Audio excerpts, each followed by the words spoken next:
annagaa u dakanoobayna annagaa godadka ku jiraan ugu galayna qof xun oo waddankiisii jawaajiiska ah oo waddankiisii bariis ka waayey oo laga yaabo inuu harqaanla ka ahaa tan noogu talin mayo tan annagaa iska leh annagaa u harayna annagaa u dhimanayna annagaa u dakanoobayna annagaa u dhaawacmayna inta inaga dhimatayna waa shahiideen inta inaga dhaawacantayna ilaahay ha u boogadhayo dalkooday u dhaawacmeen yaha ururka dhammaantood qof walba meeqaamkiisaan ku salaamayaa ururkaana maanta soo booqday buuraha waa la wada joogaa waana la kala joogaayo rag qayba dhinac ka diranaya birmadkii baan maanta la joogaa ciidanka birmadka godib waxa weeye nin walba meeshiisa barbarkay ka baxdaa waa bakeena laqaynta la sheegi jiray weeye waxa weeye maxaa kaama ciidana galay iyo ku dayoobay maxaa kaama ciidanadana ku dayoobay oo kala jaata miiraha ku gurgurtay beerka oo kala baxay ragaygii waa intaani waa noocaas weeye nin walba beerku ku gurguranaya kala jaata miiraha baa la dul maraya ciidanka lagala baxaya kaakii korkoodiyo dushooda ku googaysay qoraxda u taagnaayeen waxayna u taagan yihiin oo dhiigga u shubayaan waa ummadda reer Puntland weeye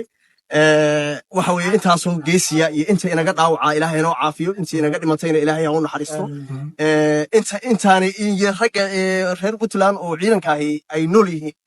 gabar walba iyo wiil walba iyo oday walba iyo hooyo walba sharaf ku seexanayaan Puntland iyo amni annagaa u dakanoobayna annagaa godadka ku jiraan ugu galayna qof xun oo waddankiisii jawaajiiska ah oo waddankiisii bariis ka waayey oo laga yaabo inuu harqaanla ka ahaa tan noogu talin mayo tan annagaa iska leh annagaa u harayna annagaa u dhimanayna annagaa u dakanoobayna annagaa u dhaawacmayna inta inaga dhimatayna waa shahiideen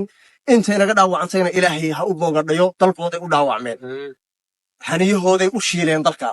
xinjiro dhiiga Puntland ilaa iyo 88 xaniyo rag bay dugsanaysay oo xinjiraa loo rag ba u godgalayay boqolayaal xinjiro weeye Puntland ta quruxda badan oo 1500 oo xeebta oo garanaysa mayl oo nabadda lagu marayo ciyaar kuga iman kaamirooyinka inta badan ma jeclina ka soo muuqdo laakiin maanta ciidankaygii iyo ragaygii baan la joogaayo waa dhiirigelinayaa nin walba dagaalka meesha kaga jiro waa ku bogaadinay hadday noqoto dhalinyarada dhiigga shubaysa hadday noqoto dhalinyarada dhakhaatiirta ah hadday noqoto dhakhaatiirta ragga qalaysa hadday noqoto hooyooyinka waxa weeye saadka soo dhiibaya hadday noqoto gabdhaha dalka dibadiisa dahabkooda furaya qolo walba meeshoodaan ku salaamaynaa waana uga mahadcelinaynaa waana u ognahay reer Puntland isku duubni baan rajaynaya assalaamu calaykum بسم الله الرحمن الرحيم الله اكبر الله اكبر الله اكبر waxaan qorraxda u taaganaa dalkeena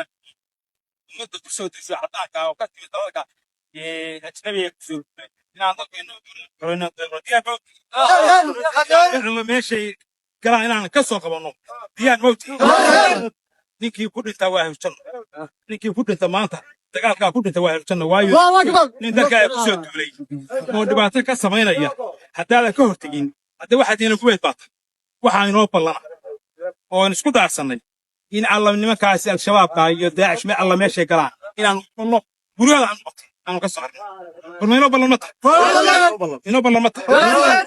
saasa inoo ballana saasa inoo ballax yaamina assalaamu calaykum waraxmatullaahi wabarakaatu الرحمن الرحيم شعب دل iyo dad meel kasta ay joogaan waxa ku salaamay salaada islaamka balanna waxaan kaga qaadnay shacabka say noogu taagan yihiin oo dhiigooda noogu shubayaan oo noogu garab taagan yihiin sida ugu hiilino oo dalka wuxuu ku soo duulay qabanno 20 horin ila uga tilaabsano